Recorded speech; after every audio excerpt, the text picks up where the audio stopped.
Hi guys, welcome to a special series of daily dings. These definitely will be dailies because it's the E3 specials. They'll be coming all the time. They'll be coming thick and fast. They'll be coming more times than Ron and Jeremy, guys. These will be coming out morning and probably evening when there's some big announcements. There's definitely going to be two today. This is the first one, and this one's going to deal with Star Wars Battlefront 2 mainly because it's going to be probably the biggest game at E3 this year. And it's changed a lot. Have they learnt their lesson from the shambolic release of 2015 where it had awful controls on the spaceships? Everything was behind a fucking DLC which segregated the player base, which totally fucked it over. The actual multiplayer battles were just a big fucking pew pew mess. Have they learned from that? Have they listened? Or have they just said, oh, fucking give us your money? So we'll start by saying this. There is no DLC. There is no DLC. There is no DLC. There's no DLC. Everything's going to be free that they add to that game, guys. Everything. Allegedly. All DLCs will be made available to Battlefront 2 owners for free. That's what they said. So no season pass. You are even going to get, you're going to get Flynn and Phasma before Christmas as playable heroes. However, guys, they have to get... We know how it works. Do we believe all this? No, we know the money, the suits, guys, the guys with the fucking ties. They've never played a video game in their life. They're the suits that sit around a board table. How can we trick the gamers? How can we? What can we? We will take away the DLCs. No season pass. Then all the fanboys will go, hey, we'll add microtransactions. Yes. That's what I reckon, guys, anyway. It hasn't been confirmed, but, you know, you heard it here, probably joined first with somebody else, I don't know. But I reckon we're going to have microtransactions because battle points, guys. I've heard that there's some kind, I don't know what it's called, battle points. You get battle points that you can spend, and whenever you know a game has some kind of in-game points, you just know you can buy said points to get that boost, to buy that extra gun and be better than everybody else, quicker than everybody else. It's not technically pay to win, but it's pay to.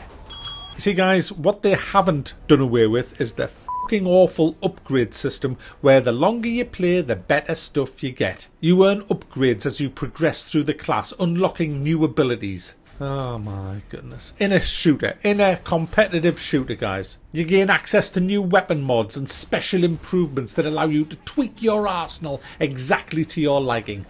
The more you play, the more boxes you open, the more battle points you spend. In other words, if you want to come into this game and just have a really good, brilliant, fair team experience, forget it. You can't do that because money is more important to these greedy c***s. You know, remember when gaming used to be about, hey look, 16v16.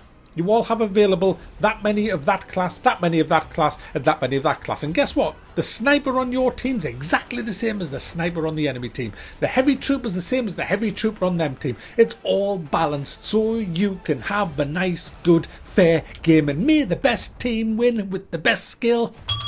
No, that's gone. We don't have that in gaming anymore. Now it goes a bit like this. Yeah, we have the same classes, except Johnny fucking Fart Pants over there, who's been wanking over this game since it came out, who hasn't eaten for 3 fucking days, has every mod, has every fucking gun, has everything, and he's much better than the same class guy on our team. Because the same class guy on our team has a fucking life.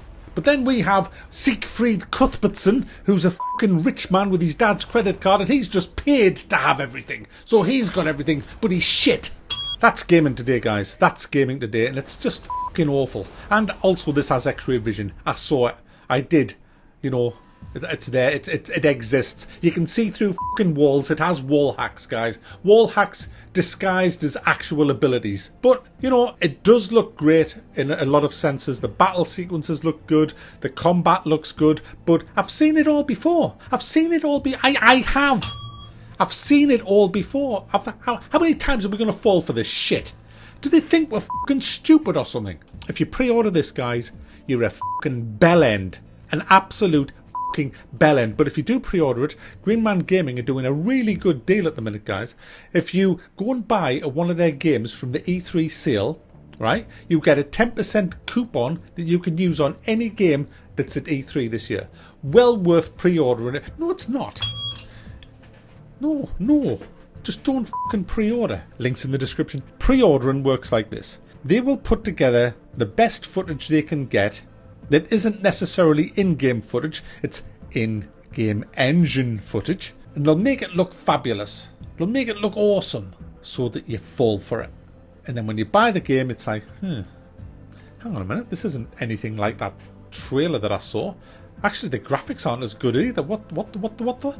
But jury is out, guys. We'll see how it develops. I would love it to be good. I would love this to be good. I'll tell you what, I'm wishing, and it's not too late to still wish. Devs, if you're watching this, I wish this. This is what I wish for Star Wars Battlefront 2. I foresee a game where the combat controls of the spaceships are sublime. They are so responsive. You can twist and turn and loop the loop. It even has joystick control. You can just hook up your hot ass and just use the throttle system and lock on and just fly it with a joystick, you know, like in the good old days when you could do that quite easily without any hassle whatsoever. I want to see a fair mode put in where you don't get all these fucking upgrades. I want to see a game where you can't see through fucking walls, where you have to use skill, where you have to learn the maps, where you have to use your ears to hear where the enemy are. I would like that in a game, but hey now, don't dream it so. Anyway, guys, we have Wolfenstein 2. We have Wolfenstein 2 as well. I didn't really like the last Wolfenstein. I loved Return to Castle Wolfenstein, but the last one was Call of Wolfenstein. It just was Call of Wolfenstein, guys. That's all it was. They turned a great first-person shooter, as in Return to Castle Wolfenstein, into Call of Wolfenstein.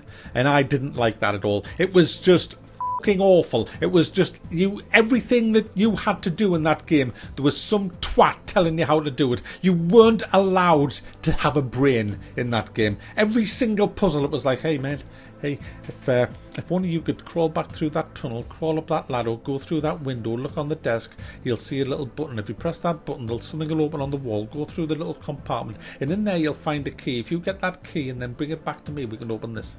Yeah, that was the last Wolfenstein. Return to Castle Wolfenstein, the same scene would be, you've got to find a key, good luck. And that's how I like my games, you know. And this, I've seen the footage, I've seen the long, lengthy fucking trailer for it, and guess what this looks like, guys? Call to Castle Wolfenstein fucking 2, guys. That's what it looks like. It's just chock-a-block full of cutscenes, and the combat looks so staged and set up that it just wanted to make me vomit. And it's not my type of game. I love first-person shooters. I love Wolfenstein, and this just didn't appeal to me one little bit. Everything looked staged. Everything looked just totally set up, and I don't like that. I just no. Just to make it look good. Just to make it look like it's a movie. We're not in a. These developers need to stop thinking we want a fucking movie. We want a game, not a fucking movie. But every big game now is a movie. It has to be a movie. Honestly, you want to see Need for Speed? My fucking oath. Guys, no, I tried to do the Need for Speed, but it was blocked in all countries, the video. You can't even, and I'm not fucking surprised. It's fucking awful, guys.